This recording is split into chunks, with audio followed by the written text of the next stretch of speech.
बोकिया राक्षस, मैं तुम्हें गांव के किसी भी इंसान को खाने नहीं दूंगा।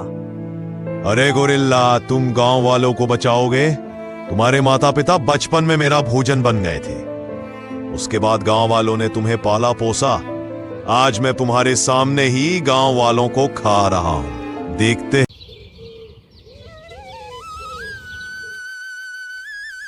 चंद्रपुर नाम का एक गांव था। उस गांव के लोग सुबह सुबह लकड़ी काटने जंगल जाते थे। तुम्हारे बच्चे अब क्या करते हैं? एक घर पर है, खेती बाड़ी का काम करता है और एक कंपनी में काम करता है। जो कंपनी में है उसकी तनख्वाह कितनी है? वो महीने में 10,000 तक कमा लेता है। क्या उस तनख्वाह से सारे खर्चे पूरे हो जाते हैं? सारे खर्चे करने के बाद 2-3 हजार बचते हैं। अच्छा है, फिर कुछ तो पैसा शिल्लक रहता है। हाँ, अच्छा कमा लेता है। रामू और गोविंद लकड़ी लेके घर जा रहे थे। तभी एक व्यक्ति उनके सामने आता है और कहता है, पिताजी, हमारे खेतों की सारी फसलें गायब हो गई हैं। तुम क्या कह रहे हो? ये किसने किया? मुझे नहीं पता पिताजी, लेकिन हमारे खेतों में कोई फसल नहीं है। अच्छा, चलो देखते हैं। दोस्तों, गोविंद खेत जा रहा है। तब तक आप हमारे चैनल को सब्सक्राइब जरूर कर लीजिए। आपका एक सब्सक्राइब हमें ऐसी ही नई कहानियां बनाने में मदद करती है। हे भगवान, ये क्या हुआ? मेरी सारी फसलें कहाँ चली गईं? तभी गांव का एक व्यक्ति वहां आता है और कहता है, गोविंद, हमारे गांव में सबकी फसलें बर्बाद हो गई हैं। अब हमें सरपंच के पास जाना पड़ेगा। आप जो कह रहे हैं वह सही है। अब सरपंच ही इसका कोई समाधान निकालेंगे। आइए सरपंच जी के घर जाते हैं। कुछ देर बाद गांव के सभी किसान सरपंच के घर पहुंच जाते हैं। गोविंद सरपंच से कहता है, सरपंच जी, हमारे गांव के सभी किसानों की फसलें बर्बाद हो गई है। अब आप इसका कोई समाधान निकालिए। हाँ गोविंद, मुझे पता है मेरे खेत की फसल भी बर्बाद हो गई है। अब कुछ तो करना ही होगा। अब तुम घर जाओ, मैं देखता हूं क्या करना है। सब अपने अपने घर चले जाते हैं। सुनंदा, तुम्हें क्या लगता है ये किसने किया होगा? मुझे लगता है हमारे गांव में कुछ बड़ा होने वाला है। हमें जल्द ही इसका पता लगाना होगा। हाँ सुनंदा, तुम्हारी बात सच हो सकती है। कोई भी एक रात में गांव की सारी फसल नहीं ले जा सकता। कुछ दिन ऐसे ही बीत जाते हैं। सब अपने अपने कामों में और अपने अपने घरों की देखभाल में व्यस्त रहते हैं। गोविंद, कितना समय हुआ सरपंच ने अब कोई जांच पड़ताल नहीं की है। अगर ऐसा ही रहा तो गांव के लोग कैसे रहेंगे? हाँ रामू, मुझे लगता है हमें अभी सरपंच से मिलना चाहिए। तो चलो चलते हैं।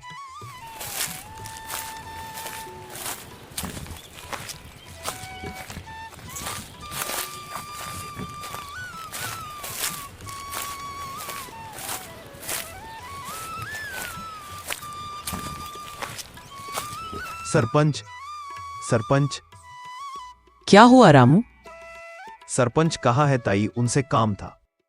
उन्हें बहुत चोट आई है, वे होश में नहीं है। क्या हुआ आंटी? कहाँ से गिर गए क्या? नहीं, सुबह खेत गए थे, उसी समय कुछ हुआ है। गांव वाले उन्हें यहाँ ले आए हैं। क्या हुआ होगा रामू? तभी गांव का एक आदमी दौड़ता हुआ वहां आता है और गोविंद से कहता है, गोविंद, हमारे गांव में एक बोकिया राक्षस घुस आया है। मुझे लगता है उसी बोकिया राक्षस ने सरपंच पर हमला किया होगा। क्या बात कर रहे हो? हमारे गांव में एक बोकिया राक्षस घुस आया है और तुम्हें ये कैसे पता? अरे रामू, हमारे पूरे गांव में पता चल गया है। रघु ने आज सुबह अपने खेत में देखा है।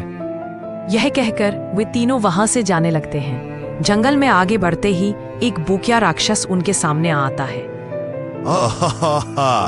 आज मैं इंसानों को खाऊंगा। हमें जाने दो, बोकिया राक्षस हमारे बच्चे हैं घर पर। नहीं, आज मैं तुम तीनों को खाऊंगा। नहीं बोकिया राक्षस, हमें मत खाओ। चाहो तो हमारे घर का खाना ले लो, पर हमें जाने दो। मैंने बहुत सारा अनाज लिया है। अगर तुम अभी हमें खाओगे तो बाद में क्या खाओगे? हम सब अनाज उगाएंगे और उसका आधा हिस्सा तुम्हें हमेशा के लिए देते रहेंगे। नहीं, मुझे तुम्हारा अनाज नहीं चाहिए।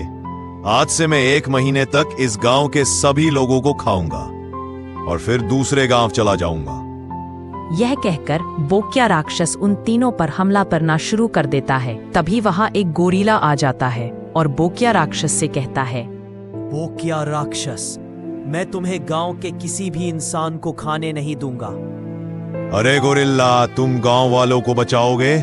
तुम्हारे माता पिता बचपन में मेरा भोजन बन गए थे। उसके बाद गांव वालों ने तुम्हें पाला पोसा। आज मैं तुम्हारे सामने ही गांव वालों को खा रहा हूं। देखते हैं तुम क्या करते हो। मतलब तुमने मेरे माता पिता को खाया था। मैं आज तुम्हें जिंदा नहीं छोड़ूंगा। इतना कहकर बोक्या राक्षस और गोरिल्ला के बीच बहुत बड़ा युद्ध शुरू होता है, जिसमें बोक्या राक्षस मर जाता है। बहुत बहुत शुक्रिया गोरिल्ला, तुमने आज सभी गांव वालों की जान बचाई।